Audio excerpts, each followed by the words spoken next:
In 2 Kings 6, there's a story about two women in Samaria that was famine. And in order to sustain their life, they made a plan that they were going to eat their children one after the other. And this story is one of the stories you see in the Bible, and you're like, what is going on here? But you see, that is happening in today's world also, where people are sacrificing their children for their sustenance. And this sustenance is not for the sustenance of food, like in the case of the women in Samaria. It's for the sustenance of cultural relevance, you know. People. Take a break.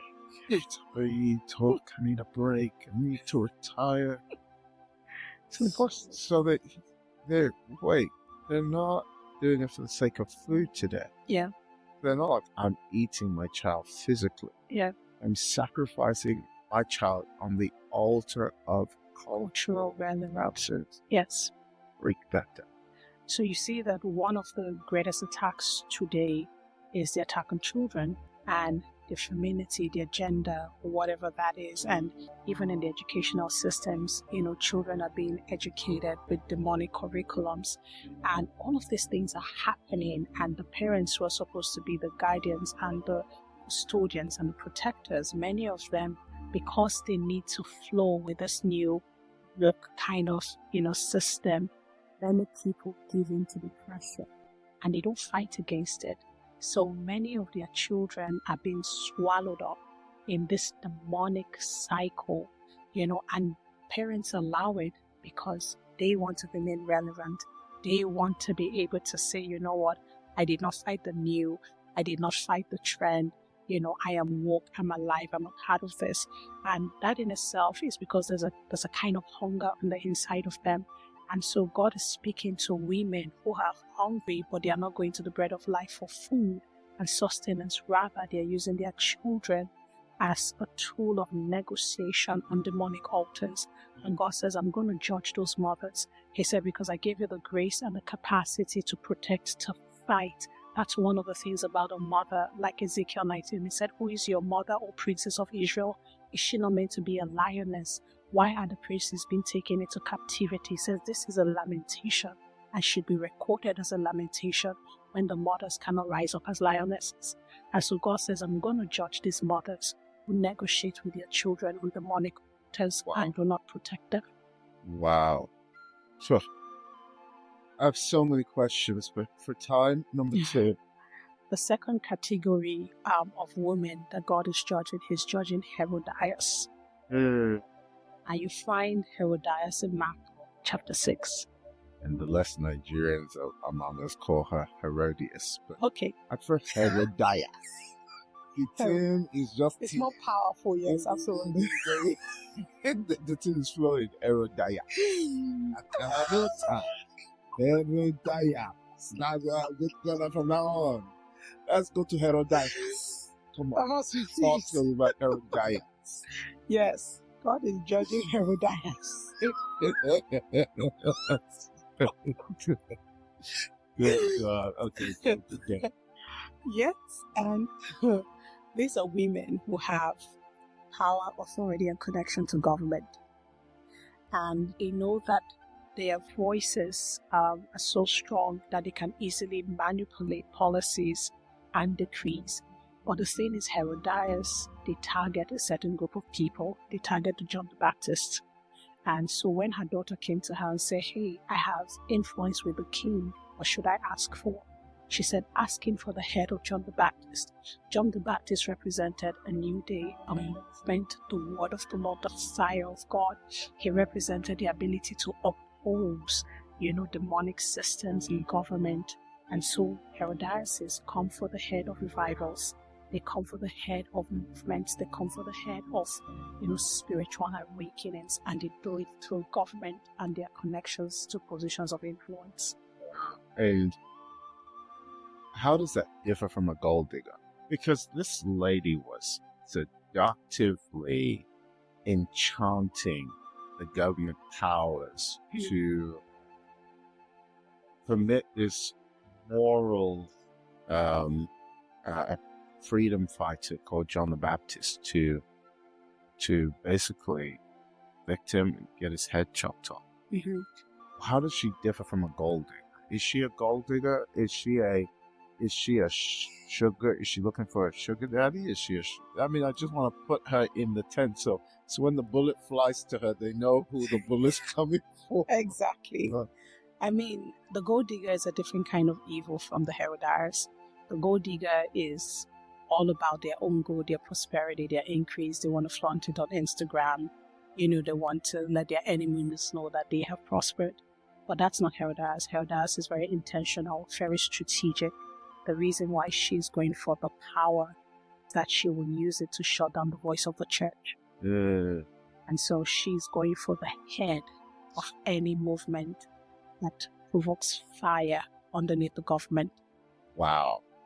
So anyone that's a voice against the government, they need to look out for Herodias. She has Absolutely. power. She has the power. It's government to shut you down. Absolutely. So you find them on social media, you find them as influencers, you find them in government positions. So they have this access, but they don't have God at heart. Number three is Athaliah. Okay. Athaliah was the daughter of Ahab, but she was also, in Judah. And when her child was killed, Athaliah went for all the children, that had royalty in their blood. And so you see, the thing about Athaliahs is that they are positioned in the house of the royals. And these are believers, Christians. We carry the bloodline of God. It says we are a royal priesthood, a holy nation. And so Athaliah is not someone who is outside the church within the context of what God says he's about to judge. Athaliahs live and dwell with those who carry the gospel and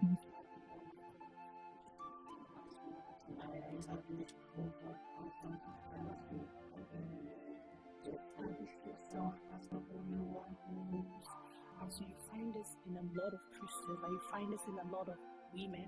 And so it's almost like the story of the son of Judah who refused to get his brother's wife pregnant because the child wasn't going to bear his name. And so many people are spilling the semen that could have impregnated their brother's vision simply because it's not going to be their name.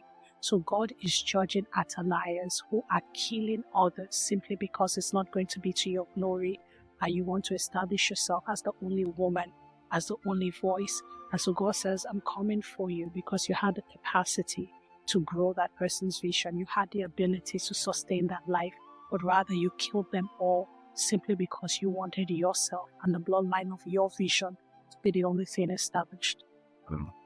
Number 4. Jezebels. Oh.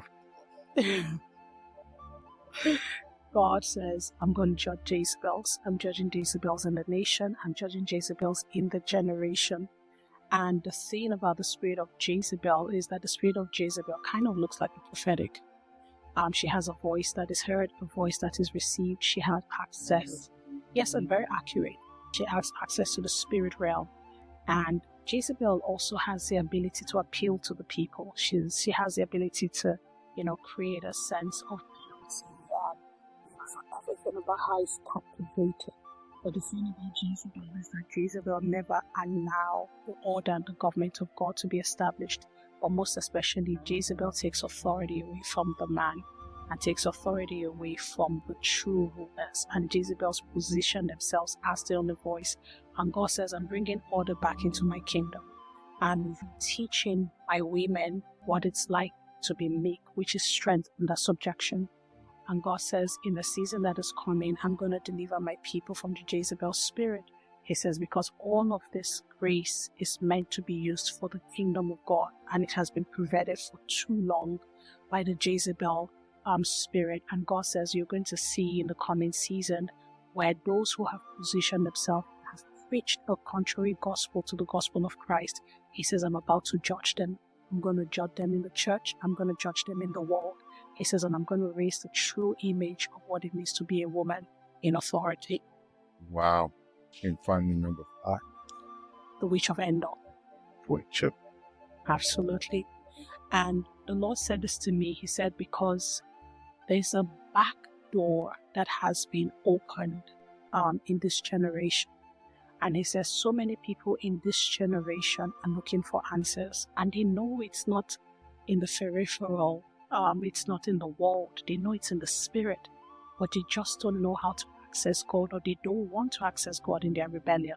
So many of them end up in the houses of the witch of Endor. And God says, witchcraft has become normal. Witchcraft has become cultural. To be a witch is a trend now. And God says, I'm going to judge the witches. He says, I'm going to take all of them down. And God says, in the season that is coming, I'm going to raise the people who truly understand how to access the spirit realm. And he says, it's going to be a showdown like the altar of Baal. This was Elijah. He says, I'm raising daughters with the Elijah spirit that are not only going to speak about witchcraft in the church and in the world, but you're going to judge them. And these are going to be men of fire. And I'm going to use them to take down the witches of Endor. Wow. Well, anybody struggling with these 5, can they get delivered or set free? And if they can, what do they have to do? Absolutely. It's all about the spirit of truth, and recognizing that, I see this on the inside of me. And there have been times where in my own journey, there were things that I've seen on the inside of me. I'm like, this kind of looks like Jesus. I'm like, Lord help me. And so if there's anybody listening, it's all about the humility of recognizing that, I have fallen short of God's expectations of me, and to repent and to ask the Lord for mercy and to ask the Lord for the spirit of truth to show you what the truth is, and then just turn around and go on a different path.